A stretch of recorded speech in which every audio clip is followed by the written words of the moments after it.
উনি বলছে যে 100 বছরে এরকম একটা লোক আসে না, পাওয়া যায় না।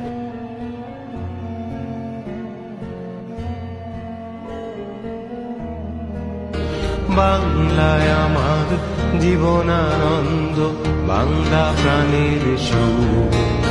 আমি একবার দেখি, বারবার দেখি, দেখি বাংলার মুখ।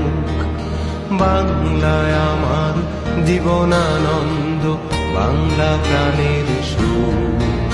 আমি একবার দেখি, বারবার দেখি, দেখি বাংলার মুখ।